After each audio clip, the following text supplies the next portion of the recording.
목사인 제가 솔직히 고백하겠습니다. 신학교 다닐 때 신명기는 제게 가장 지루한 책이었습니다. 똑같은 말을 반복하고 율법 조문이 끝없이 나열되는 것 같았지요. 레위기도 어려웠지만 신명기는 그보다 더했습니다. 왜 하나님은 광야에서 40년씩이나 기다리셨을까요? 왜 모세는 생애 마지막 한 달을 이 긴 설교에 쏟았을까요? 그런데 15년 전 제 목회 인생을 바꾼 사건이 있었습니다. 한 집사님이 말기 암 진단을 받으셨습니다.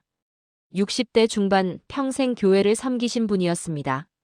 병실을 찾아갔을 때 그분은 신명기를 읽고 계셨습니다. 목사님, 이제야 이 책이 이해가 됩니다. 떨리는 목소리로 그분이 말씀하셨습니다. 평생 신앙생활했지만 정작 중요한 건 몰랐어요. 하나님이 원하시는 게 뭔지 이제야 보입니다. 그날 밤 저는 신명기를 처음부터 다시 읽기 시작했습니다. 그리고 깨달았습니다. 이 책이 단순한 율법책이 아니라는 것을. 이 책은 아버지가 자녀에게 남기는 마지막 유언과도 같았습니다. 모세의 심장 박동 소리가 들리는 것 같았습니다. 120세 노인이 백성들 앞에서 외치는 간절한 음성이 귓가에 들렸습니다. 내가 죽기 전에 꼭 전해야 할 것이 있다. 너희는 반드시 이것을 기억해야 한다. 신명기는 단순히 과거를 회고하는 책이 아닙니다. 미래를 준비하는 책입니다. 실패를 반복하지 않기 위한 교훈서입니다. 그리고 무엇보다 하나님의 심장이 고스란히 담긴 사랑의 편지입니다. 여러분도 그런 경험 있으신가요? 성경을 읽는데 마음에 닿지 않을 때가 있지요. 특히 신명기 같은 책은 더욱 그렇습니다. 하지만 오늘 이 시간 여러분께 약속드립니다. 이 영상 하나로 신명기 전체가 한눈에 들어올 것입니다. 34장이 하나로 연결되는 놀라운 경험을 하게 될 것입니다. 지금부터 신명기를 7가지 핵심으로 완전 정리해드리겠습니다.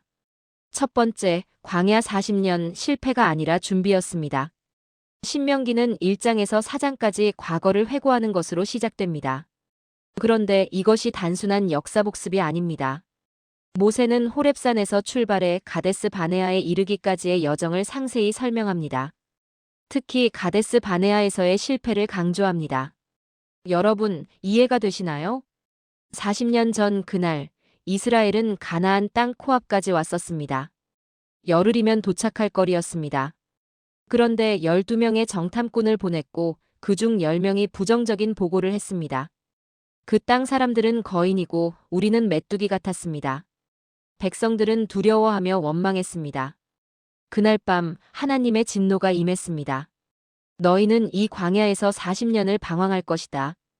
20세 이상은 가나안에 들어가지 못할 것이다. 얼마나 절망적이었겠습니까? 11거리를 40년에 걸쳐 돌고 돌아야 했습니다. 그런데 신명기 2장에서 모세는 놀라운 고백을 합니다. 여호와께서 광야에서 너를 인도하신 이 40년 동안 내 의복이 헤어지지 아니하였고 내 발이 부르트지 아니하였느니라. 40년 동안 옷이 헤어지지 않았다는 것입니다. 신발이 닳지 않았다는 것입니다.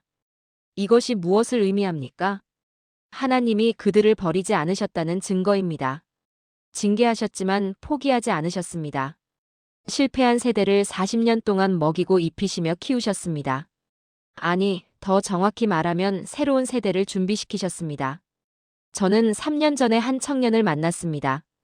대학 졸업 후 취업이 안 돼서 5년째 방황하고 있었습니다. 목사님, 제 인생은 실패작인 것 같아요. 친구들은 다 직장 다니는데 저만 이러고 있어요. 그 청년의 눈에는 절망이 가득했습니다. 저는 신명기 이야기를 들려주었습니다.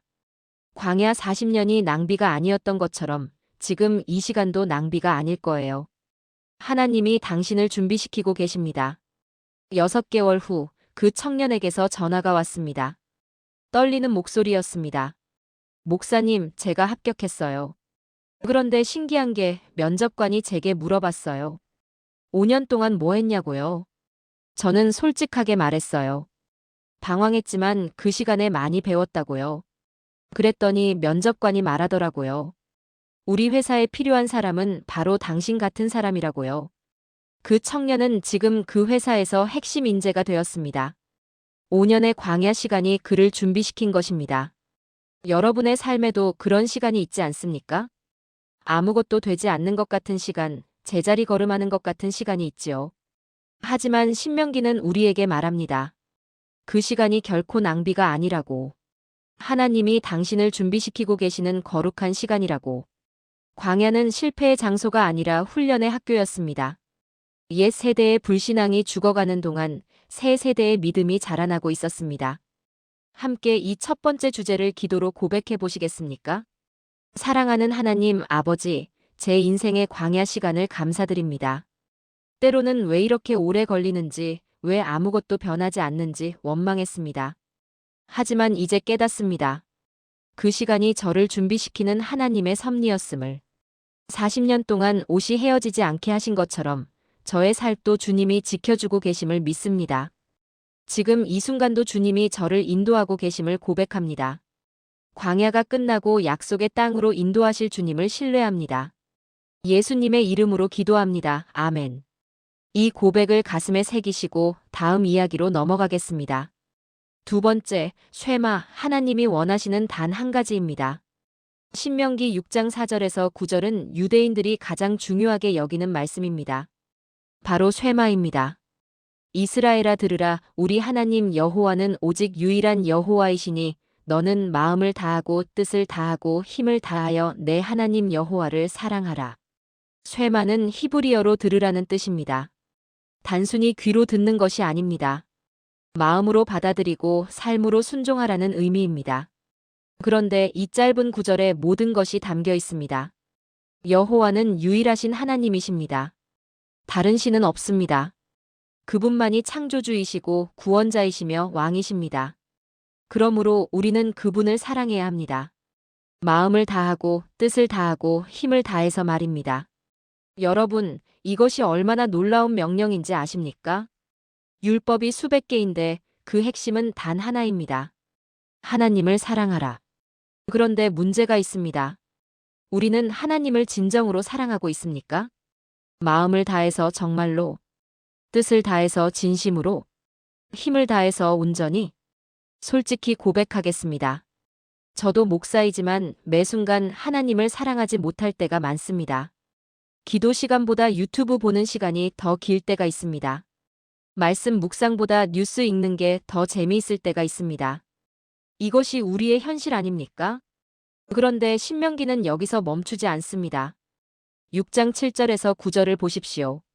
내 자녀에게 부지런히 가르치며 집에 앉았을 때에든지 길을 갈 때에든지 누워있을 때에든지 일어날 때에든지 이 말씀을 강론할 것이며 너는 또 그것을 내 손목에 매어 기호를 삼으며 내 미간에 붙여 표로 삼고 또 내 집 문설주와 바깥문에 기록할지니라. 무슨 뜻입니까? 하루 24시간 삶의 모든 순간에 이 말씀이 있어야 한다는 것입니다. 앉을 때도 걸을 때도 잘 때도 일어날 때도 손목에도 이마에도 문설주에도 온 삶이 하나님의 말씀으로 물들어야 한다는 것입니다. 저는 5년 전에 한 권사님을 만났습니다. 70대 후반 혼자 사시는 분이었습니다. 집을 방문했을 때 깜짝 놀랐습니다. 현관문, 거실벽, 침실문, 심지어 화장실 거울에까지 성경 구절이 붙어 있었습니다. 권사님, 이게 다 뭡니까? 목사님, 제가 신명기 6장대로 사는 거예요. 눈만 뜨면 말씀이 보이게요. 그 권사님의 간증이 놀라웠습니다. 처음엔 그냥 해봤어요. 근데 신기한 일이 일어났어요. 화날 일이 있어도 말씀을 보면 마음이 가라앉더라고요. 외로울 때도 말씀을 읽으면 주님이 함께 계신 게 느껴지고요. 1년 후 그 권사님께 또 찾아갔습니다. 얼굴이 완전히 달라져 계셨습니다. 평안과 기쁨이 넘쳤습니다. 목사님, 이제는 아침에 눈만 뜨면 감사해요. 오늘도 말씀과 함께 하루를 시작할 수 있다는 게요. 그분은 2년 전에 천국에 가셨습니다. 임종 직전까지 신명기 6장 4절을 외우셨다고 합니다. 이스라엘아 들으라, 우리 하나님 여호와는 오직 유일한 여호와이시니. 그분의 장례식에서 자녀분들이 고백했습니다. 어머니가 평생 우리에게 가르쳐 주신 게 바로 이것입니다. 하나님을 사랑하는 것. 쇠마는 단순한 구호가 아닙니다. 삶의 방식입니다. 호흡입니다. 존재의 이유입니다. 하나님을 사랑한다는 것은 그분을 최우선에 두는 것입니다. 모든 선택의 기준이 되게 하는 것입니다. 삶의 중심이 되게 하는 것입니다. 사랑하는 여러분, 함께 고백해 보시겠습니까? 전능하신 하나님 아버지, 쇠마의 말씀을 주셔서 감사합니다. 주님은 유일하신 하나님이심을 고백합니다. 다른 신은 없습니다. 오직 주님뿐입니다. 저는 주님을 사랑합니다. 마음을 다하고 뜻을 다하고 힘을 다하여 주님을 사랑하기 원합니다. 오늘부터 제 삶의 모든 순간에 주님의 말씀이 함께하게 하소서. 아침에 일어날 때, 밥 먹을 때, 일할 때, 쉴 때, 잠들 때까지 주님의 말씀이 제 생각과 말과 행동을 인도하게 하소서. 제 자녀들에게도 제 가족에게도 이 사랑을 전하게 하소서. 예수님의 이름으로 기도합니다. 아멘. 이 고백이 여러분의 삶이 되길 축복합니다. 세 번째, 선택. 축복과 저주는 우리 손에 있습니다. 신명기 11장 26절에서 28절을 보십시오. 보라, 내가 오늘 복과 저주를 너희 앞에 두나니 너희가 만일 내가 오늘 너희에게 명령하는 너희의 하나님 여호와의 명령을 들으면 복이 될 것이요. 너희가 만일 내가 오늘 너희에게 명령하는 도에서 돌이켜 떠나 너희의 하나님 여호와의 명령을 듣지 아니하고 본래 알지 못하던 다른 신들을 따르면 저주를 받으리라. 이 얼마나 분명한 선택입니까? 복과 저주, 생명과 사망, 순종과 불순종. 하나님은 우리에게 선택권을 주셨습니다.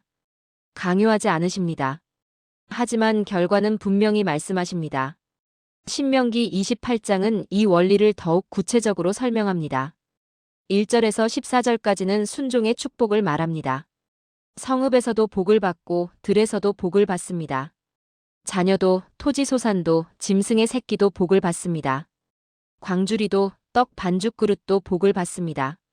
들어와도 복을 받고 나가도 복을 받습니다. 얼마나 구체적입니까? 삶의 모든 영역에서 복을 받는다는 것입니다. 그런데 15절부터는 불순종의 저주를 말합니다. 그것도 무려 53절까지 거의 40절에 걸쳐서입니다. 왜 저주가 축복보다 훨씬 길게 기록되었을까요? 하나님이 우리를 두렵게 하려는 것일까요? 아닙니다. 오히려 반대입니다. 불순종의 결과가 얼마나 끔찍한지 보여줌으로써 순종의 길로 인도하려는 것입니다. 사랑하는 부모가 자녀에게 불장난하면 다쳐라고 경고하는 것과 같습니다. 겁을 주려는 게 아니라 보호하려는 것입니다. 여러분도 그런 경험 있으시지요?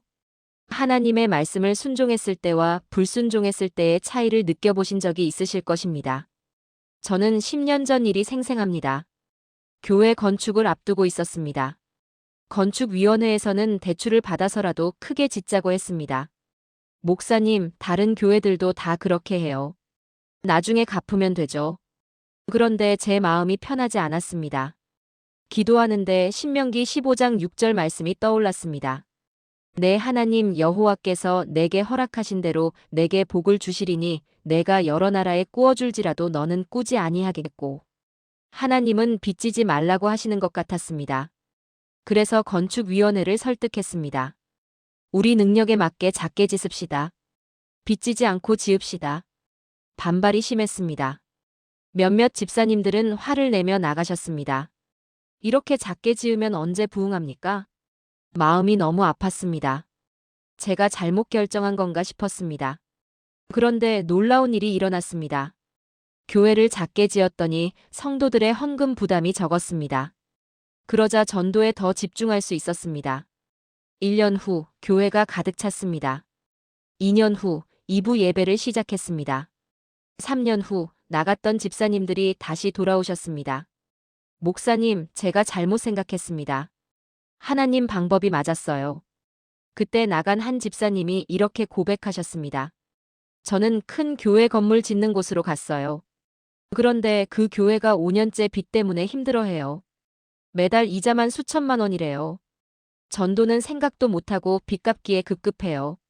지금 우리 교회는 빚 없이 건강하게 성장하고 있습니다. 하나님의 방법을 선택한 결과입니다. 순종은 결코 손해가 아닙니다. 당장은 어려워 보여도 결국 복을 가져옵니다. 반대로 불순종은 당장은 이득처럼 보여도 결국 저주를 가져옵니다. 신명기 30장 19절은 이렇게 외칩니다. 내가 오늘 하늘과 땅을 불러 너희에게 증거를 삼노라. 내가 생명과 사망과 복과 저주를 내 앞에 두었은즉 너와 내 자손이 살기 위하여 생명을 택하라. 하나님은 명령하십니다. 생명을 택하라고. 복을 택하라고. 선택은 우리의 것이지만 하나님은 분명히 말씀하십니다. 어느 것을 택해야 하는지를 함께 고백하시겠습니까? 사랑하는 하나님 아버지, 저 앞에 두 길이 있음을 압니다. 순종의 길과 불순종의 길, 축복의 길과 저주의 길. 오늘 저는 선택합니다. 생명을 택합니다. 순종의 길을 걷겠습니다. 때로는 어렵고 힘들어 보여도 주님의 길을 따르겠습니다. 세상의 방법이 더 쉬워 보여도 주님의 방법을 선택하겠습니다. 제 자녀들도 제 가정도 이 선택 위에 세우겠습니다. 성읍에서도 들에서도 들어가도 나가도 모든 삶에서 주님의 복을 누리게 하소서. 예수님의 이름으로 기도합니다. 아멘. 이 고백이 여러분의 매일의 선택이 되길 축복합니다. 네 번째, 언약갱신 새 세대에게 전하는 약속입니다. 신명기 29장에서 모세는 놀라운 선언을 합니다. 오늘 너희 곧 너희 지파의 우두머리와 장로들과 관리들과 이스라엘 모든 남자와 너희의 유아들과 너희의 아내와 내 진중에 있는 객과 내 나무를 패는 자로부터 내 물 깃는 자까지 다 너희 하나님 여호와 앞에 서 있는 것은 너희의 하나님 여호와께서 너희와 언약을 맺으시며 오늘 너희에게 맹세하사. 주목하십시오. 오늘이라는 단어가 반복됩니다. 40년 전 시내산에서 언약을 맺었던 세대는 대부분 죽었습니다. 지금 서 있는 사람들은 새로운 세대입니다. 그런데 하나님은 이들과 다시 언약을 맺으십니다. 아니, 갱신하십니다. 왜일까요? 언약은 세대를 넘어 이어지는 것이기 때문입니다. 하나님의 약속은 한 세대로 끝나지 않습니다. 자녀에게, 손자에게, 그 후손들에게 계속됩니다. 이것이 얼마나 감사한 일입니까? 우리가 하나님을 믿는 것이 우리 자녀에게도 영향을 미친다는 것입니다. 신명기 29장 29절은 이렇게 말합니다.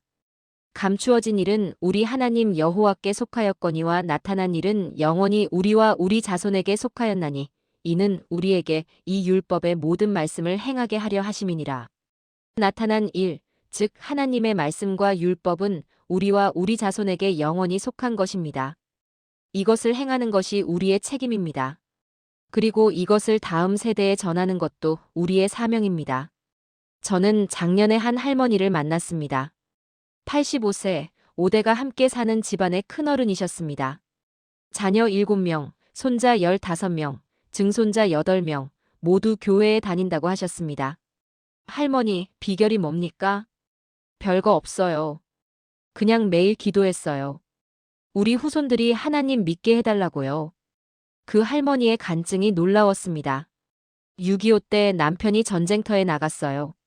저는 아이 둘 데리고 피난 갔죠. 먹을 것도 없고 잘 곳도 없었어요. 그때 한 권사님이 저를 교회로 데려갔어요. 거기서 예수님을 만났어요. 남편은 전쟁에서 살아 돌아왔어요. 근데 술을 마시고 저를 때렸어요. 교회 다니지 말라고 했지요. 그래도 저는 새벽 기도를 나갔어요. 애들 재우고 몰래 나갔어요. 10년을 그렇게 기도했어요. 그랬더니 남편이 변했어요. 술을 끊고 교회에 나오기 시작했어요. 그리고는 장로가 되었지요. 그때부터였어요. 우리 집에 축복이 쏟아지기 시작한 게. 가난했는데 사업이 잘 됐어요. 아이들도 다 대학 보냈어요. 그런데 제일 큰 축복은 이거예요. 할머니가 가슴을 두드리며 말씀하셨습니다. 우리 자손들이 다 하나님 믿어요. 한 명도 빠짐없이요. 이게 제일 큰 복이에요. 그 할머니는 지난 5월에 천국에 가셨습니다. 장례식에 온 자손들이 모두 찬송을 불렀습니다. 나 같은 죄인 살리신 할머니가 심은 믿음의 씨앗이 5대에 걸쳐 열매 맺은 것입니다. 언약은 계속됩니다. 우리가 하나님과 맺은 관계는 우리 자녀에게 이어집니다. 우리가 하나님을 섬기는 모습을 보고 자녀들도 하나님을 섬기게 됩니다. 신명기는 이것을 강조합니다. 세대에서 세대로 믿음을 전하라고.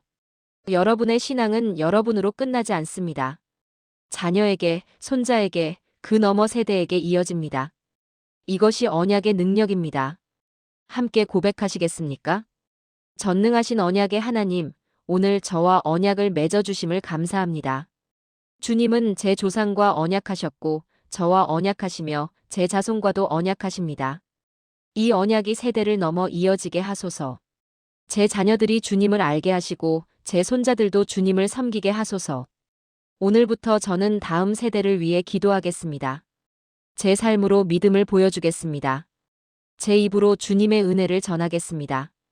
우리 가정이, 우리 후손이 대대로 주님을 섬기는 가문이 되게 하소서. 예수님의 이름으로 기도합니다. 아멘. 이 언약이 여러분의 가정에 임하길 축복합니다. 5번째, 모세의 노래. 실패해도 하나님은 끝까지 함께 하십니다. 신명기 32장은 매우 특별한 장입니다. 모세의 노래가 기록되어 있습니다. 모세는 죽기 전에 이 노래를 백성들에게 가르쳤습니다. 왜 노래로 가르쳤을까요? 노래는 기억하기 쉽기 때문입니다. 마음에 새겨지기 때문입니다. 모세는 알았습니다.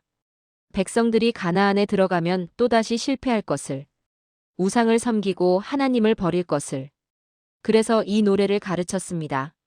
하늘이여 귀를 기울이라 내가 말하리라 땅이여 내 입의 말을 들으라. 노래는 이스라엘의 과거를 회고합니다. 하나님이 그들을 얼마나 사랑하셨는지, 광야에서 어떻게 보호하셨는지, 독수리가 새끼를 날개로 보호하듯 돌보셨다고 노래합니다. 그런데 백성들은 배부르자 교만해졌습니다. 하나님을 버리고 우상을 섬겼습니다.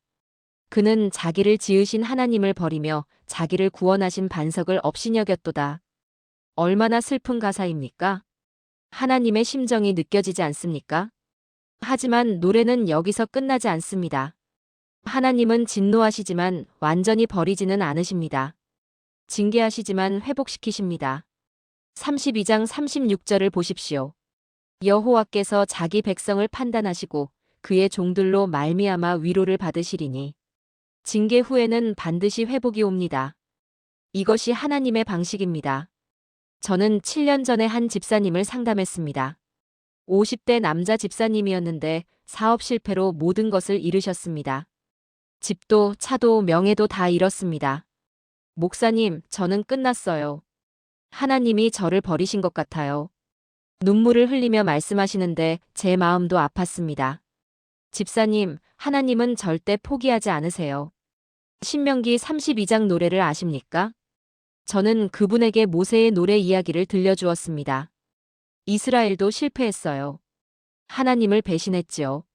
하지만 하나님은 끝까지 함께 하셨어요. 집사님도 마찬가지예요. 그 집사님은 고개를 끄덕이셨습니다. 그럼 지금 이 고통도 끝이 있다는 말씀이신가요? 그렇습니다. 하나님이 징계하시는 건 버리려는 게 아니라 회복시키려는 거예요. 그날 이후 집사님은 달라지셨습니다. 새벽 기도를 시작하셨습니다. 말씀을 읽고 묵상하셨습니다. 그리고 작은 일부터 다시 시작하셨습니다. 경비원으로 일하셨습니다. 자존심이 상했겠지만 묵묵히 일하셨습니다. 2년 후 놀라운 일이 일어났습니다. 경비로 일하던 건물 주인이 그분을 눈여겨보셨습니다. 당신 같은 사람이 왜 여기서 일하나? 그리고는 자기 회사 관리 직원으로 채용하셨습니다. 3년 후 그 회사의 이사가 되셨습니다. 5년 후 본인 사업을 다시 시작하셨습니다. 지금은 전보다 더 큰 사업을 하고 계십니다. 얼마 전에 그 집사님이 간증하셨습니다. 제가 망한 게 축복이었어요. 그때 교만했거든요. 하나님 없이도 잘 살 수 있다고 생각했어요. 근데 하나님이 저를 낮추셨어요. 그리고 다시 세우셨어요. 이제는 압니다.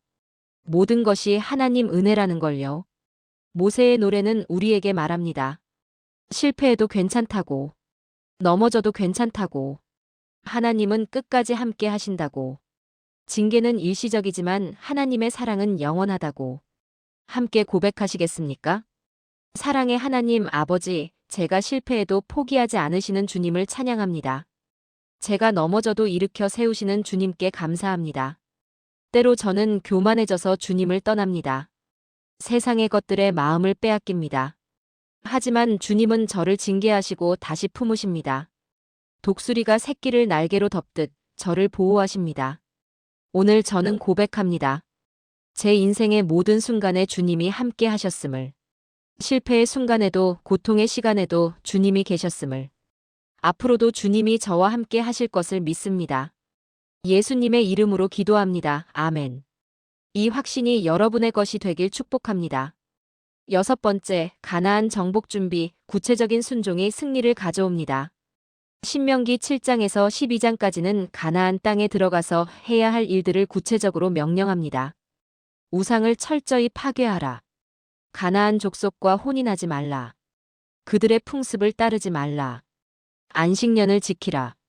11조를 드리라. 절기를 지키라. 왜 이렇게 구체적일까요? 하나님은 우리가 막연하게 순종하기를 원하지 않으십니다. 구체적으로, 실제적으로 순종하기를 원하십니다. 하나님을 사랑합니다라는 고백만으로는 부족합니다. 그 사랑이 삶에서 어떻게 드러나는지 보여주어야 합니다. 신명기 12장 2절에서 3절을 보십시오.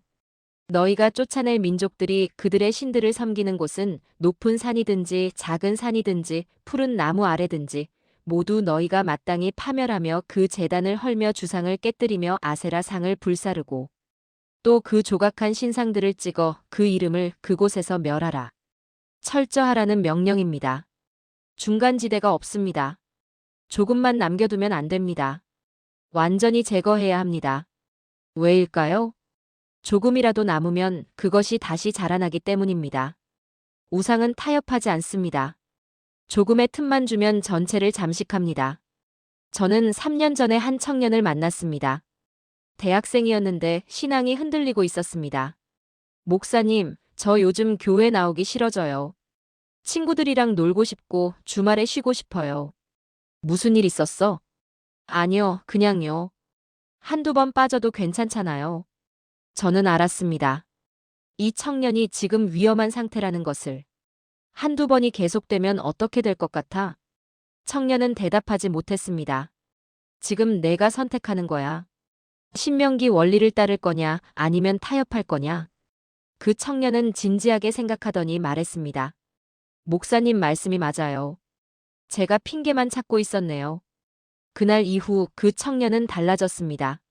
매주 빠짐없이 예배 나왔습니다. 새벽 기도도 시작했습니다. 6개월 후 그 청년이 고백했습니다. 목사님, 그때 제가 한두 번 빠지기 시작했으면 지금쯤 교회 안 나왔을 거예요. 근데 철저하게 하니까 오히려 신앙이 강해졌어요. 1년 후 그 청년은 대학 선교회 회장이 되었습니다.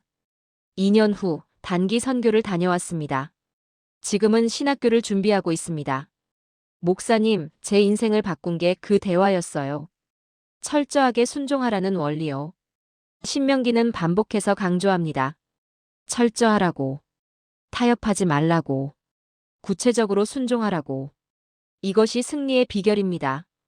또한 신명기 14장에서 16장은 구체적인 생활 지침을 줍니다. 11조, 안식년, 절기. 이것들이 단순한 종교 의식이 아닙니다. 하나님과의 관계를 유지하는 방법입니다. 11조는 하나님이 주인이심을 인정하는 것입니다. 안식년은 하나님을 신뢰하는 것입니다. 절기는 하나님의 은혜를 기억하는 것입니다. 모두 구체적인 순종입니다. 막연한 믿음이 아니라 실제적인 행동입니다. 함께 고백하시겠습니까? 전능하신 하나님 아버지, 구체적인 순종을 가르쳐 주셔서 감사합니다. 막연한 신앙이 아니라 실제적인 삶으로 주님을 섬기기 원합니다. 제 삶에 있는 모든 우상을 철저히 제거하겠습니다. 타협하지 않겠습니다. 조금이라도 남겨두지 않겠습니다. 11조로 주님이 주인이심을 고백하겠습니다. 안식일로 주님을 신뢰함을 보이겠습니다. 주님의 은혜를 날마다 기억하며 살겠습니다. 구체적인 순종이 구체적인 승리를 가져옴을 믿습니다. 예수님의 이름으로 기도합니다. 아멘. 이 결단이 여러분의 삶을 변화시키길 축복합니다. 7번째, 모세의 죽음과 여호수아. 새로운 시작은 하나님이 함께 하십니다. 신명기 34장, 마지막 장입니다. 모세는 느보산에 올라갑니다. 거기서 가나안 땅 전체를 바라봅니다. 하나님이 보여주십니다. 이것이 내가 아브라함과 이삭과 야곱에게 맹세하여 그들의 후손에게 주리라 한 땅이라 내가 내 눈으로 보게 하였거니와 너는 그리로 건너가지 못하리라. 얼마나 가슴 아픈 장면입니까? 40년을 인도했는데 마지막에 들어가지 못합니다. 눈으로만 보고 죽어야 합니다. 모세의 심정이 어땠을까요? 억울하지 않았을까요? 분하지 않았을까요? 그런데 신명기는 모세의 원망을 기록하지 않습니다. 대신 이렇게 기록합니다. 여호와의 종 모세가 여호와의 말씀대로 모압 땅에서 죽어 벳보을 맞은편 모압 땅에 있는 골짜기에 장사되었고 오늘까지 그 묘를 아는 자가 없느니라. 여호와의 말씀대로 순종했다는 것입니다. 끝까지 순종했습니다. 자기 뜻이 아니라 하나님의 뜻을 따랐습니다. 이것이 모세의 위대함입니다. 그리고 34장 9절을 보십시오. 눈의 아들 여호수아는 지혜의 영이 충만하니 이는 모세가 그에게 안수하였음이라. 이스라엘 자손이 여호와께서 모세에게 명령하신 대로 여호수아의 말을 순종하였더라. 모세는 죽었지만 사역은 계속됩니다. 여호수아가 이어받습니다. 하나님의 일은 한 사람으로 끝나지 않습니다. 계속됩니다. 다음 세대로 이어집니다. 저는 5년 전에 은퇴하시는 목사님을 만났습니다. 70세, 40년 목회하신 분이었습니다. 목사님, 은퇴하시니까 어떠세요? 섭섭하지요. 더 하고 싶은데 몸이 안 따라줘요. 그런데 그 목사님 얼굴에는 평안이 있었습니다. 하지만 감사한 게 있어요. 후임 목사가 저보다 더 잘할 거예요. 제가 못한 것들을 할 거예요. 과연 그랬습니다. 후임 목사님이 오셔서 교회가 더 부흥했습니다. 새로운 사역들이 시작되었습니다. 젊은 세대가 몰려왔습니다. 은퇴하신 목사님이 제게 전화하셨습니다. 목사님, 제가 참 감사해요. 하나님이 교회를 더 크게 키우시네요. 제가 있을 때보다 훨씬 좋아졌어요. 목소리에 기쁨이 가득했습니다. 질투나 시기가 아니라 진심으로 기뻐하셨습니다. 이게 하나님의 방법인 것 같아요. 한 세대가 끝나면 새 세대가 시작되는 거.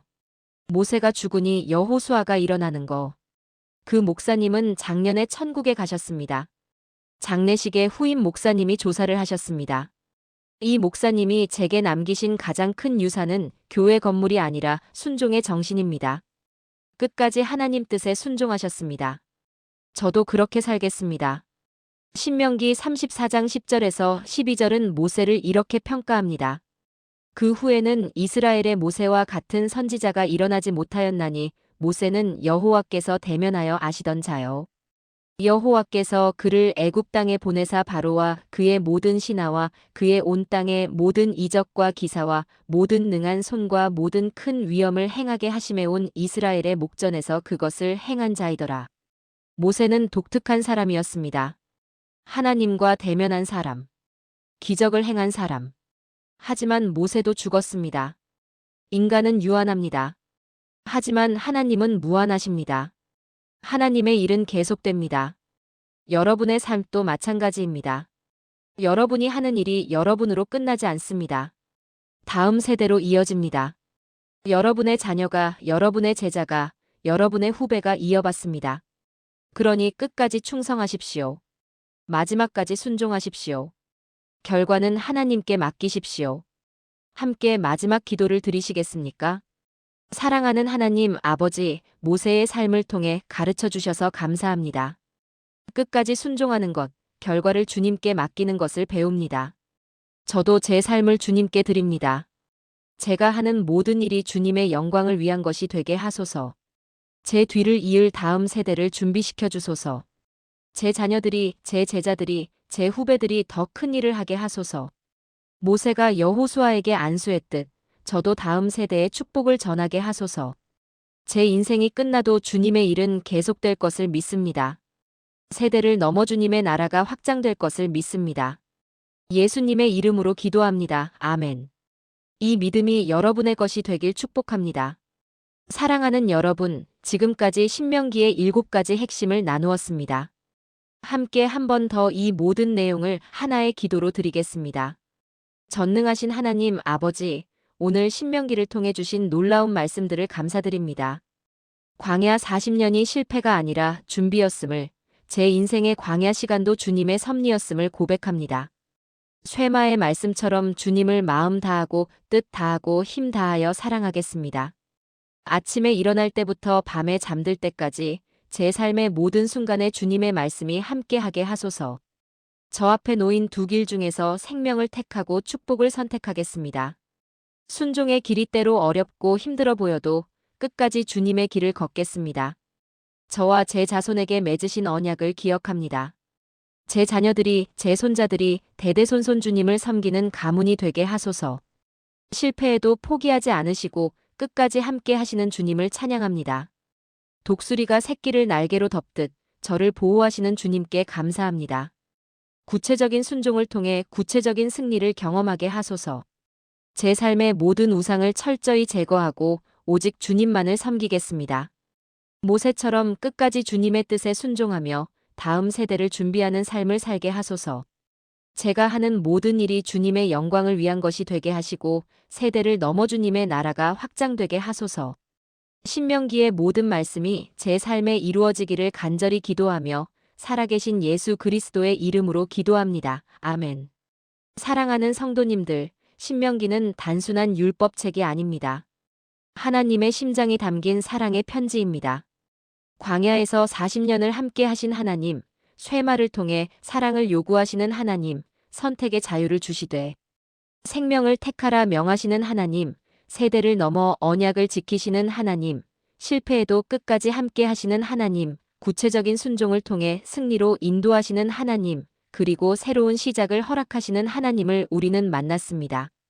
오늘 이 말씀이 여러분의 마음에 깊이 새겨지길 바랍니다. 지금까지 나눈 7가지가 단순한 지식이 아니라 여러분의 삶을 변화시키는 능력이 되길 기도합니다. 여러분도 이 말씀으로 은혜 받으셨다면 좋아요를 눌러주시고 댓글로 아멘이라고 고백해주세요. 더 많은 분들이 이 은혜를 함께 누릴 수 있도록 구독과 알림 설정도 부탁드립니다. 신명기를 읽으며 혼란스러웠던 분들, 이제 명확해지셨나요? 34장이 하나로 연결되는 느낌을 받으셨나요? 이 영상이 여러분의 신앙생활에 실제적인 도움이 되길 바랍니다.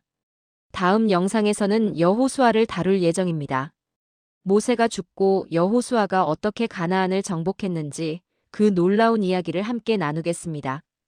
그때까지 여러분 모두 건강하시고 하나님의 은혜가 늘 함께 하시길 축복합니다.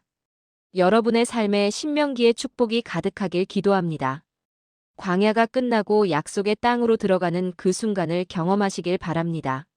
마음을 다하고 뜻을 다하고 힘을 다하여 하나님을 사랑하는 여러분이 되시길 바랍니다.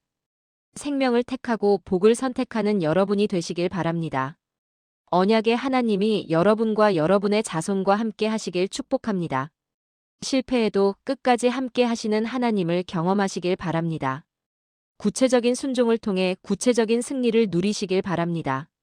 그리고 여러분의 삶이 다음 세대의 아름다운 유산으로 이어지길 축복합니다. 주님의 크신 은혜와 평강이 여러분과 여러분의 가정에 늘 함께 하시길 기도합니다.